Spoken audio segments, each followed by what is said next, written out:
Alhamdulillahirabbil alamin wa bihi nasta'in wa ala umuri dunya waddin wa ala alihi wa sahbihi ajmain. Pertama-tama dan yang paling utama, marilah kita panjatkan puja kepada Zat Ilahi Robba yang mana alhamdulillah kita semua bisa berkumpul ya dalam acara sharing yang diangkat pada session sharing ini, yaitu tentang strategi pembelajaran anak berkebutuhan khusus di sekolah inklusi. Nah, salawat serta salam mudah-mudahan senantiasa terlimpah curahkan kepada Nabi kita, yakni Nabi Muhammad SAW,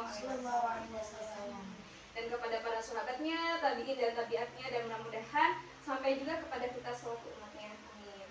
Ya.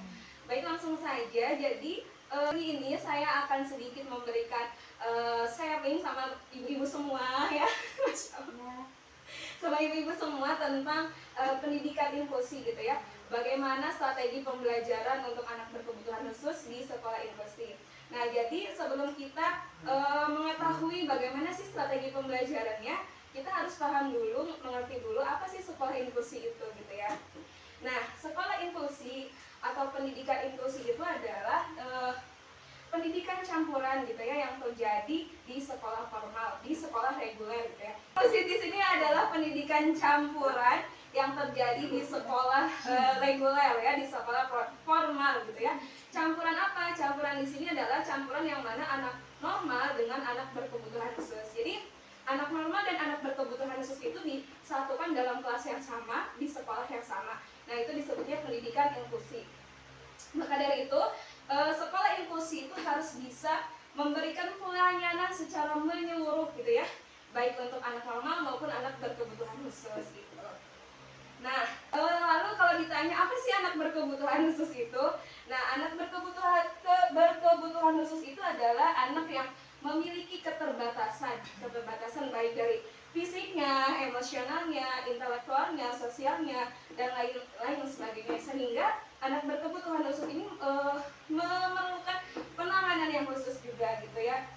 Nah, lalu seperti apa kategori anak berkebutuhan khusus itu?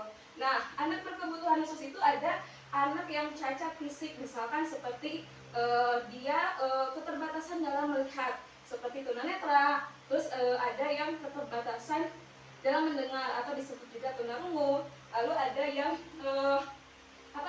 dia keterbelakangan mental atau disebut juga tunagrahita. Lalu ada juga yang tunadaksa. Nah, tunadaksa ini dia memiliki kelainan fisik seperti kehilangan organ tubuh ya. Jadi misalkan tangannya cuma ada satu gitu ya. Lalu juga dia nggak bisa jalan, lumpuh gitu ya. Jadi dia kelainan fisik atau kehilangan organ tubuh. Lalu ada juga tunalaras. Nah, tunalaras di sini dia mengalami hambatan dalam mengendalikan emosi. Misalkan ada anak yang dia sangat cenderung pemarah gitu ya, atau pembangkang. Nah, itu jika pemarahnya yang luar biasa di luar batas normal, bisa dikatakan pada tunalaras gitu ya.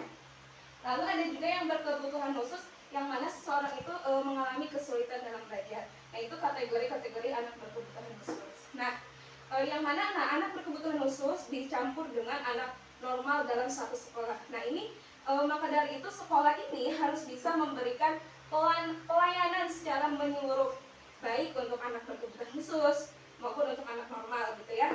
Jadi memberikan pengajarannya yang sama, tidak dibeda-bedakan gitu. Nah, lalu maka dari itu kurikulum yang dipakai dalam sekolah inklusi ini sebenarnya kurikulumnya tuh sama dengan sekolah-sekolah biasa gitu ya. Hanya saja bagaimana agar kurikulum itu bisa dipakai untuk semua ya, untuk anak normal ataupun anak berkebutuhan khusus, maka kurikulum ini dimodifikasi oleh si pengelola lembaga sekolah inklusi ini gitu ya. Dimodifikasi agar bisa digunakan oleh semuanya gitu, disesuaikan dengan kebutuhan ataupun kemampuan anak-anak tersebut gitu.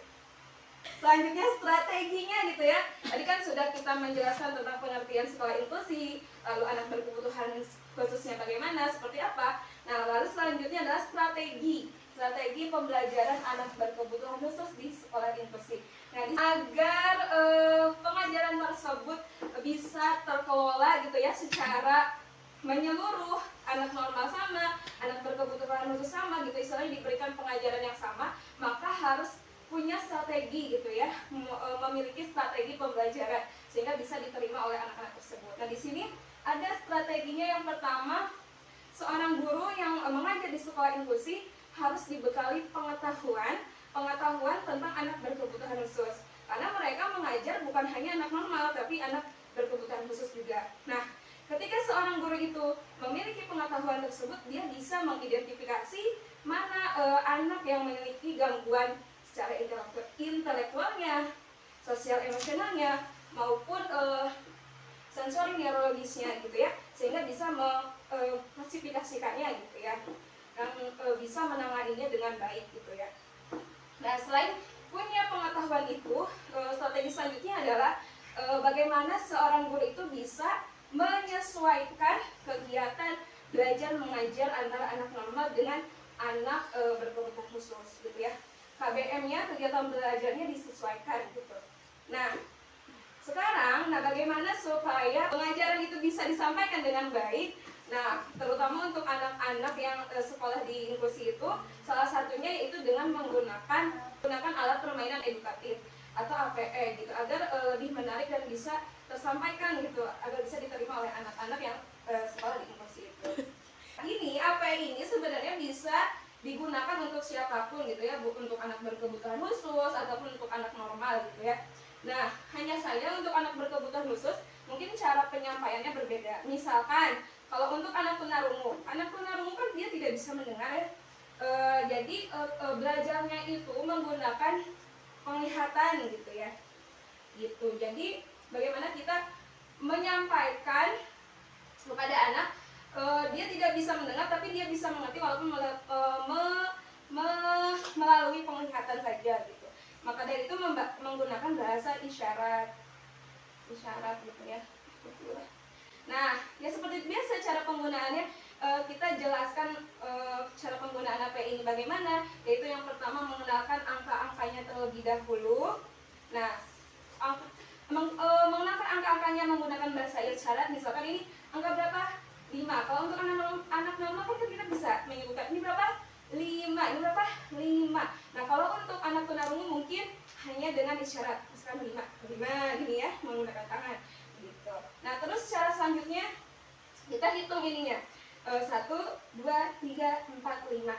Nah, bagaimana kita bisa membuat si anak tunarungu ini fokus melihat sini gitu. Ketika si anak tunarungu itu paham, dia insya Allah akan bisa menyusun mana 5. Ini kan 5. Dia akan bisa mencari yang kelima lalu memasangkannya seperti ini.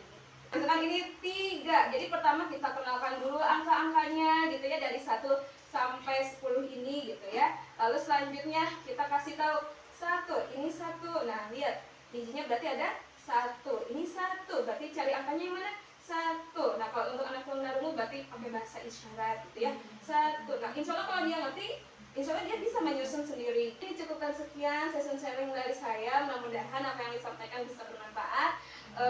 Sekali lagi saya ucapkan terima kasih atas kehadirannya, atas meluangkan waktunya untuk saya. Terima kasih. Bila taufiq wal hidayah. Wassalamualaikum warahmatullahi wabarakatuh.